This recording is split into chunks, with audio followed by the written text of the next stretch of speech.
छ्या के विधि चट्याङ परेको हो भने नेपालमा हरेक वर्ष 100 जना भन्दा बढी मानिसले र त्यसको 5 गुणा भन्दा बढी जनावरले ज्यान गुमाउँछन् रे नि।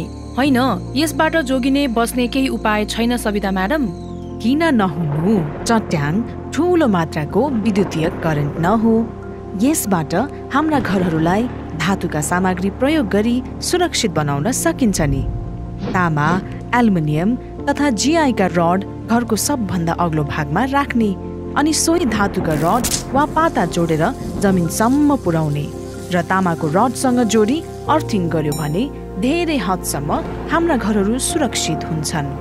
साथै चट्याङबाट आफू सुरक्षित रहन गडाङगुडुङका बेला घरबाट बाहिर ननिस्किने र यदि घर बाहिर भएमा तुरुन्त घरभित्र वा सुरक्षित स्थानमा जानुपर्छ।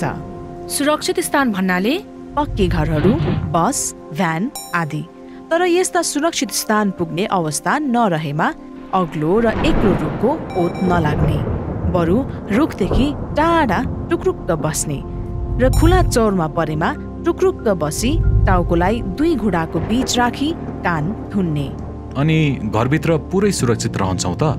घरभित्र रहँदा पनि झ्याल ढोका बन्द गरी कोठाको बीचमा बस्ने, टिभी, वाशिङ मसिन, फ्रिज तथा अन्य विद्युतीय सामग्रीका तारहरू प्लगबाट छुटाउने, पानीका स्रोतमा सिधै नुहाउने धुने नगर्ने र टेलिफोनमा कुरा नगर्ने। सबैभन्दा महत्त्वपूर्ण कुरा, चट्याङ सामान्यतः अपराह्न 3 बजेपछि पर्ने हुनाले घर बाहिरका काम बिहानको समयमा गरी साँझपख घरभित्रका काम गर्नुपर्छ र यो चैत्रदेखि ज्येष्ठ महिनामा अत्यधिक पर्ने हुनाले सोही अनुसार उच्च सतर्कता अपनाउनु पर्छ। विपद पूर्वको तयारी हामी सबैको साझा जिम्मेवारी। बढ्दै गएको बनढडेलो र आगलागीको प्रमुख कारण मानवीय लापरवाही नै हो। चुरोट बिडी सल्काएर जथाभावी फाल्ने, पालुवा पलाउँछ भनेर बारी बुट्यानमा आगो लगाएर छाड्ने, यस्ता कार्यहरूले गर्दा वन जङ्गल र घर बस्ती नै सखा पार्न सक्छ। वन ऐन 2076 का अनुसार यसरी राष्ट्रिय वनमा आगो लगाउने वा आगलागी हुने कुनै कार्य गरेमा क्षति भएको बिगो असुल गरी 3 वर्षसम्म कैद वा 60,000 जरिवाना अथवा दुवै सजाय हुन सक्छ। तर यस्ता कसुर हुन लागेको सुराग दिन वा अपराधी पक्राउ गर्न सहयोग गर्ने संस्था वा व्यक्तिलाई कसुरदारले तिर्ने जरिवानाको 10% पुरस्कार स्वरूप दिने व्यवस्था पनि छ। त्यसैले वन जङ्गलमा जथाभावी आगो सल्काउने काम नगरौं। यस्ता काम भएको देखेमा तुरुन्तै रोकौं वा प्रहरी प्रशासनलाई खबर गरौं। विपद बारे चासो राखौं, चनाखो बनाऊ। राष्ट्रिय विपद जोखिम न्यूनीकरण तथा व्यवस्थापन प्राधिकरण।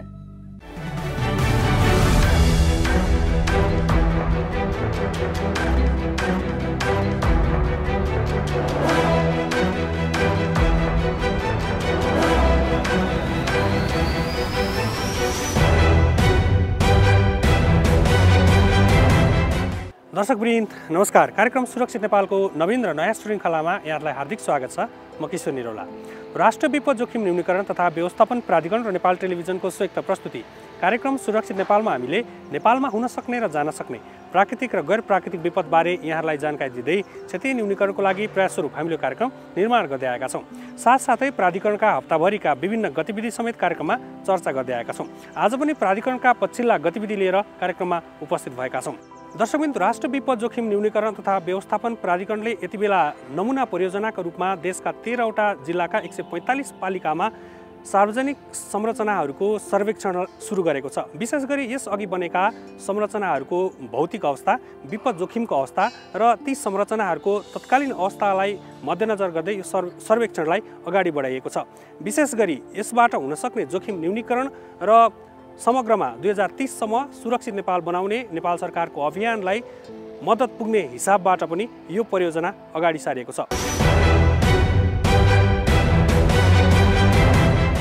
राष्ट्र विपद जोखिम न्यूनीकरण तथा व्यवस्थापन प्राधिकरणले पाइलोट परियोजनाको रूपमा देशभर 13 जिल्लाका करिब 11,000 विद्यालय भवन, स्वास्थ्य संस्थाका भवन एवं सार्वजनिक संरचनाहरूको बहुप्रकोपीय जोखिम सर्वेक्षण सुरु गरेको छ।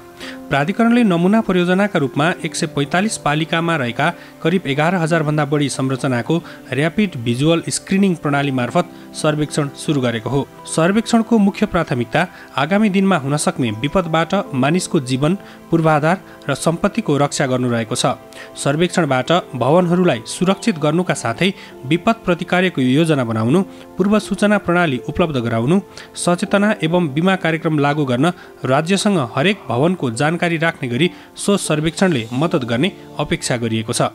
हाम्रा सार्वजनिक पूर्वाधारहरू जति छन् ती सबै पूर्वाधारहरू चाहिँ सुरक्षित हुनुपर्छ भन्ने पहिलो अभिप्राय हो। अहिले अब यसपछि बनाउने पूर्वाधारहरू जति छन् तिनीहरूलाई सुरक्षित, अनेकौँ ह्याजार्डहरू छन्, सम्भावनाहरू जस्तो बाढी, पहिरो, भूकम्पको चाहिँ उसलाई थ्याक्न सक्ने, जोखिमलाई थ्याक्न सक्ने क्षमताका हामी अब बनाउँछौँ। तर पहिले नै बनिसकेका संरचनाहरूको अवस्था के छ त?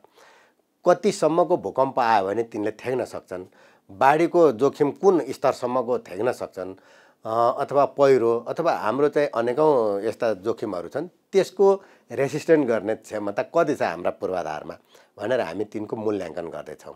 यो मूल्याङ्कन गर्दाखेरि चाहिँ सबैभन्दा पहिला यो उपत्यकाभित्रका सार्वजनिक स्थलहरूको चाहिँ हामीले मूल्याङ्कनको एउटा काम सुरु गरेका छौँ।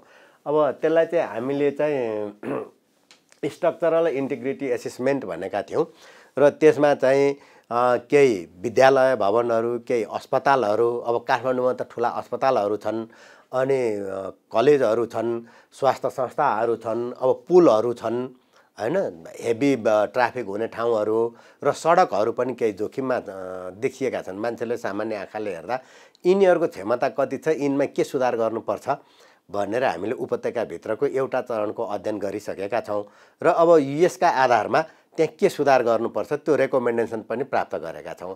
अब सम्बन्धित निकायहरूले अब जोखिम रहित बनाउन के गर्नुपर्छ यसका आधारमा गर्नुहुन्छ, पहिलो कुरा।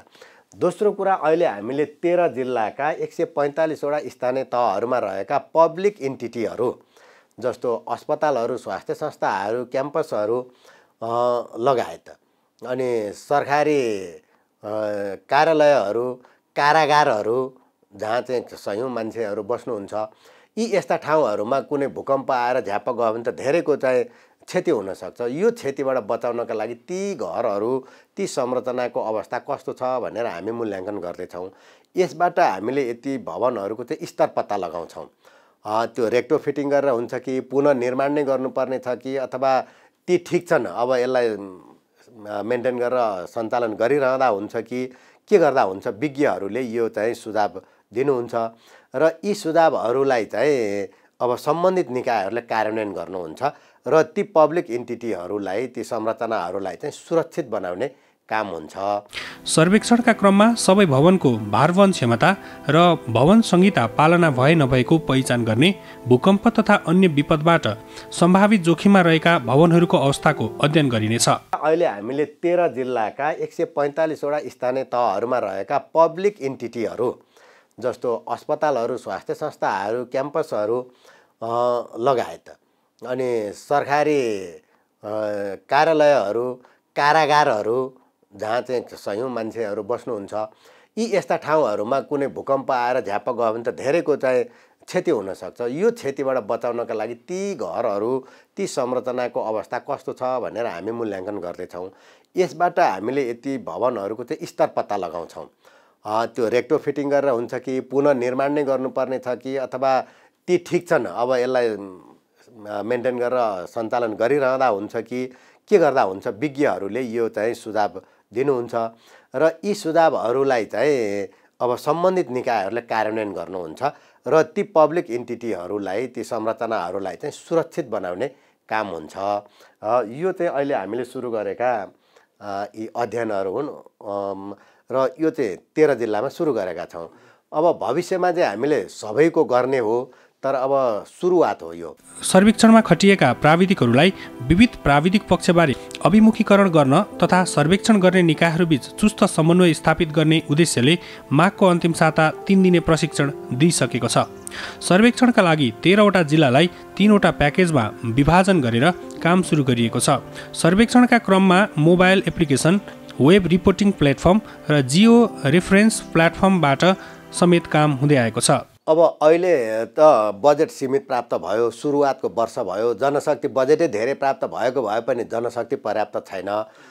यी सबै कारणहरूले गर्दा हाम्रो क्षमता जति हो त्यति मात्रै 13 जिल्ला छान्नु पर्यो र यी 13 जिल्लाहरू छान्दाखेरि चाहिँ विगतका चाहिँ विपदका घटनाहरूले बढी प्रभावित गरेका, जनसङ्ख्याको हिसाबले बढी जनसङ्ख्या भएका, अब क्षति त बढी जनसङ्ख्या भएकै ठाउँमा बढी हुन्छ नि त, र सबै प्रदेशहरूलाई पनि समेट्ने गरी प्रदेशै पिछेका बढी जनसङ्ख्या बढी क्षति भएका हिसाबले 7वटा प्रदेशलाई पनि कभर गर्ने हिसाबबाट अहिले यो 13वटा जिल्लाहरू लिएको छ।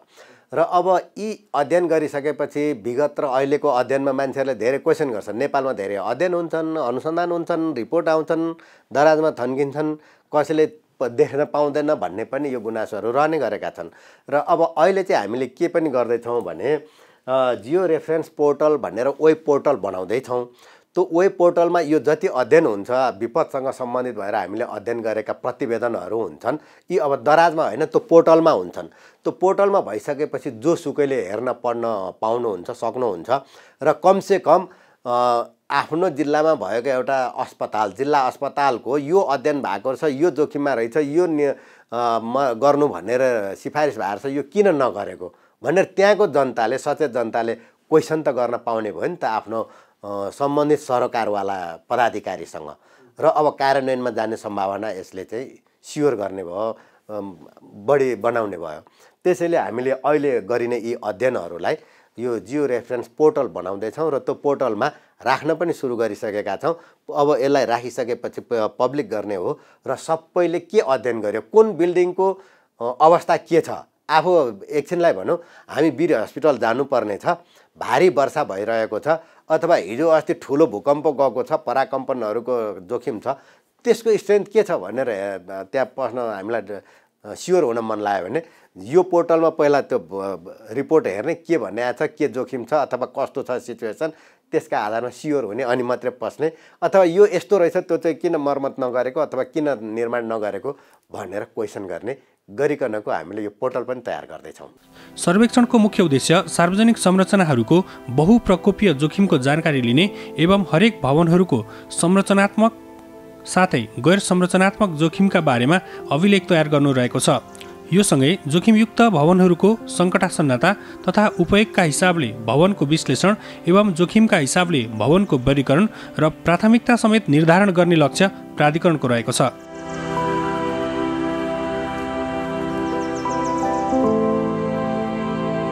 सर्वेक्षण भइरहेका 13वटा जिल्लाहरूमा इलाम, पाँचथर, मोरङ, सप्तरी, सिन्धुपाल्चोक, तनहुँ, मनाङ, रूपन्देही, कैलाली, सुर्खेत, डोटी र डडेलधुरा रहेका छन्। सर्वेक्षणकै लागि डिजाइन गरिएको एप्लिकेसन तथा प्लेटफर्महरू मार्फत तथ्याङ्क सङ्कलन तथा विश्लेषण हुँदै आएको छ। पहिलो चरणको सर्वेक्षण चालु आर्थिक वर्षभित्र सम्पन्न गर्ने लक्ष्य प्राधिकरणको रहेको छ।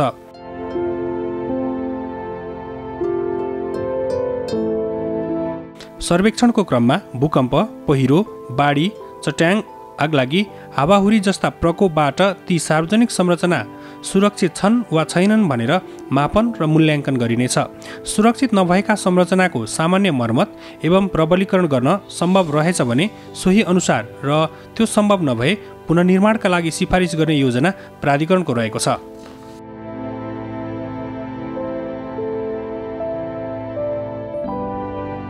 नेपाललाई सन् 2030 सम्म विपद उत्थानशील मुलुकका रूपमा रूपान्तरण गर्ने लक्ष्य अनुसार यो कार्य अघि बढाइएको हो। विक्रमसम्म 2072 वैशाखको भूकम्पबाट अति प्रभावित 14 जिल्लाका सार्वजनिक संरचनाहरू क्षतिको अवस्था तथा सम्भावित क्षति आकलन आवश्यकताको रूपमा देखिएको थियो। यो बाहेक पनि अन्य विपदबाट बढी क्षति भएका जिल्लाहरूलाई यस सर्वेक्षण कार्यमा समावेश गरिएको छ। सन् 2030 सम्म नेपाललाई चाहिँ सुरक्षित बनाउने यो विपदका घटनाहरूबाट पुनरुत्थानशील नेपाल बनाउने भन्ने हाम्रो चाहिँ उद्देश्य छ र यो अभियान महाअभियान बनेको छ र सब महाअभियान भएको हुनाले धेरै यसमा सहभागी हुनुहुन्छ। मिडियाहरू, दाताहरू, अन्य साझेदार पार्टनरहरू सबै चाहिँ यो अभियानमा लाग्नु भएको छ। र अब अघि नै पनि मैले भने सुरक्षित बनाउने भनेको दुईटा तरिका, एउटा अब बनाउने, अब हामीले पूर्वाधारहरू नै हो। सुरक्षित बनाउनेको विपदबाट हामी मानिसहरू सुरक्षित ठाउँमा बस्ने, हामीले प्रयोग गर्ने पूर्वाधारहरू संरचनाहरू सुरक्षित बनाउने मुख्य कुरा योसँग जोडिएको छ। यो विपदसँग जोडिएको सुरक्षाको कुरा गर्दा चाहिँ र यसमा चाहिँ एक खाले पूर्वाधार हामीले विकास गरिसकेका छौँ, निर्माण गरिसकेका छौँ। तिनको एसेसमेन्ट गर्ने र तिनको अवस्था थाहा पाउने, अनि तिनीहरू अब मर्मतै नहुने भए त्यसलाई डिसमेन्टल गर्ने र नयाँ बनाउने त्यो ठाउँमा। अब मर्मत गर्दा हुने, रेक्टोफिटिङ गर्दा हुने छ भने त्यो पनि अवस्था पहिचान हुन्छ यो अध्ययनबाट। त्यो जे गर्ने भनेको छ त्यहाँ रेकमेन्डेसन आउँछ, त्यो रेकमेन्डेसन अनुसार यसलाई गरेर सुरक्षित बनाउने भइरहेका पूर्वाधारहरूको सन्दर्भमा। र अब यसपछि बनाउँदाखेरिका हकमा भने अब हाम्रो चाहिँ सहरी विकासले भवन निर्माणसँग सम्बन्धित मापदण्डहरू बनाएको छ, सडकका मापदण्डहरू छन्, त्यस्तै सम्बन्धित निकायहरूले यसको मापदण्ड स्ट्यान्डर्डहरू तयार गर्नुभएको छ। त्यो स्ट्यान्डर्ड मिट गर्ने गरी मात्रै संरचनाहरूको निर्माण गर्ने र हामीले सन् 2030 सम्म नेपाललाई सुरक्षित नेपाल बनाउने यो हाम्रो महाअभियान पुरा गर्ने हो। अन्य विभिन्न अध्ययनहरूले सार्वजनिक संरचना तथा निजी आवासको बहुप्रकोपीय जोखिम आकलन गर्नुपर्ने आवश्यकता टड्कारो देखाएको छ।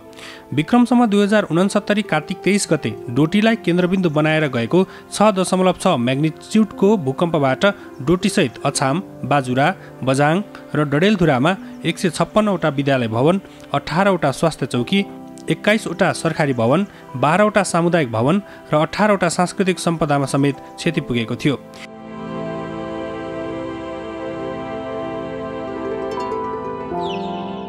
यो बाहेक प्राधिकरणले सबै किसिमका विपद जोखिम न्यूनीकरणका लागि विभिन्न सरकारवाला निकायहरूबीच समन्वय गर्दै निजी आवास निर्माणदेखि आम नागरिकलाई सम्भावित विपद जोखिम बारेको जानकारी, बसोबास भइरहेको र बसोबास योजना बनाएका क्षेत्रको जग्गा तथा जोखिम पहिचानलाई समेत सँगै जोड्दै लैजाने लक्ष्य लिएको छ।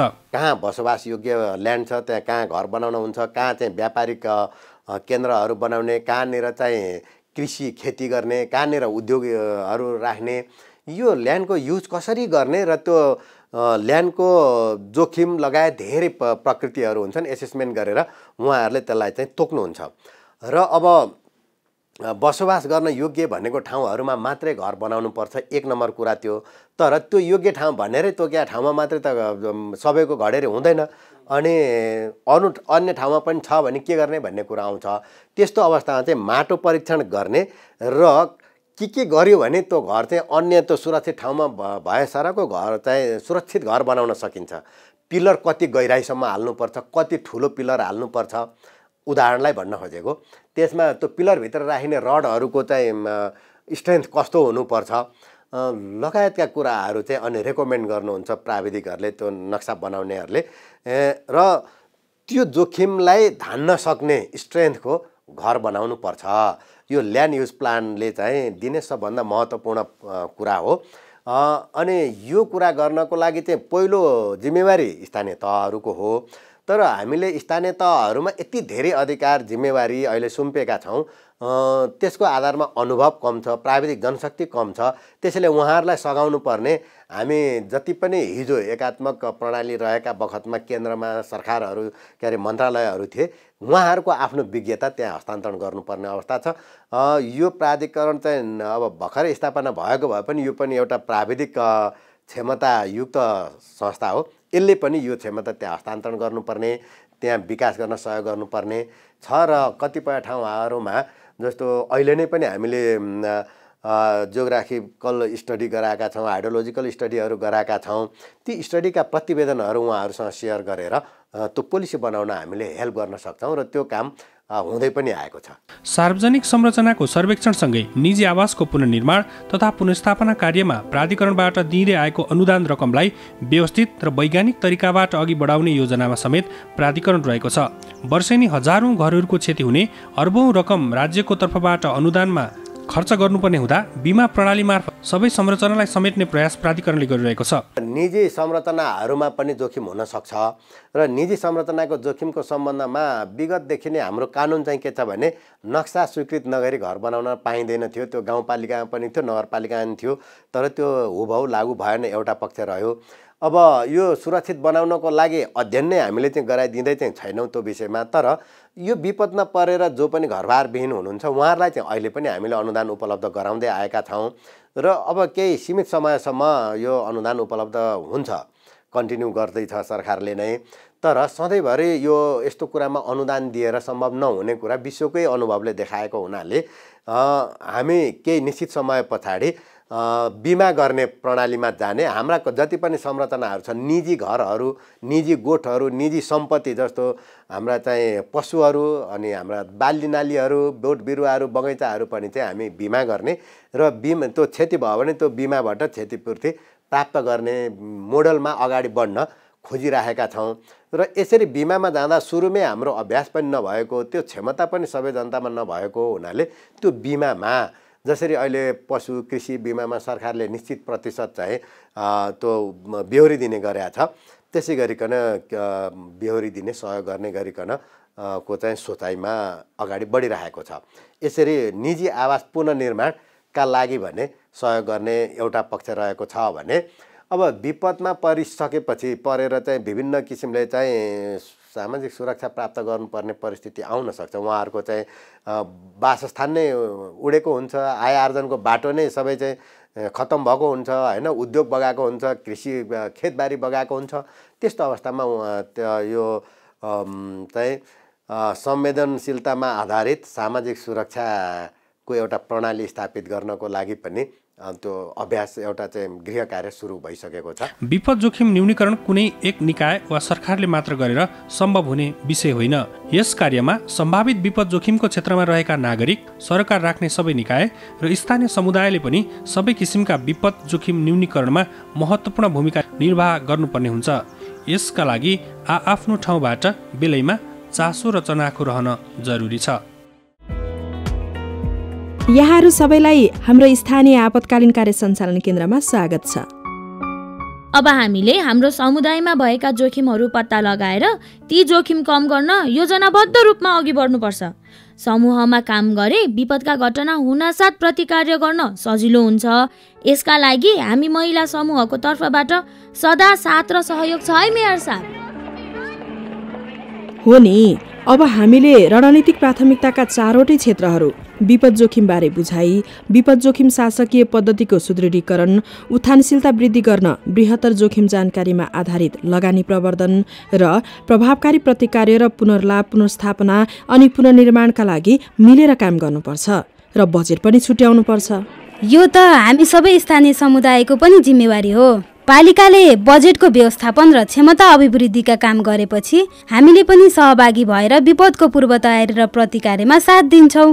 हो त, हामीले पनि विपद पूर्व तयारीसँगै प्राथमिक उपचार, खोज तथा उद्धार, अग्नि नियन्त्रण जस्ता तालिम लिएर बस्नुपर्छ। यस्ता तालिमको व्यवस्थापनका लागि स्थानीय सरकार, टोल सुधार समिति र महिला समूहहरूले सहयोग गर्नुपर्छ। आउनुहोस्, विपद पूर्वको तयारीमा जुटौं, जनधनको क्षति घटाउँ। विपद पूर्वको तयारी हामी सबैको साझा जिम्मेवारी। विपद बारे चासो राखौं, चनाखो बनाऊ। राष्ट्रिय विपद जोखिम न्यूनीकरण तथा व्यवस्थापन प्राधिकरण।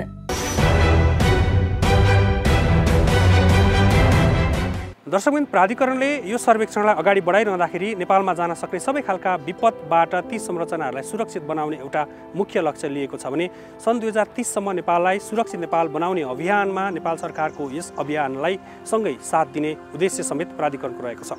हस्त दर्शकबिन, आजको कार्यक्रमबाट हामी सबै बिदा चाहन्छौँ। अर्को साता नयाँ विषयवस्तुका साथ यहाँहरूमा हामी उपस्थित हुने नै छौँ। त्यतिन्जेल यहाँहरू नेपाल टेलिभिजन हेर्दै गर्नुहोला। नमस्कार।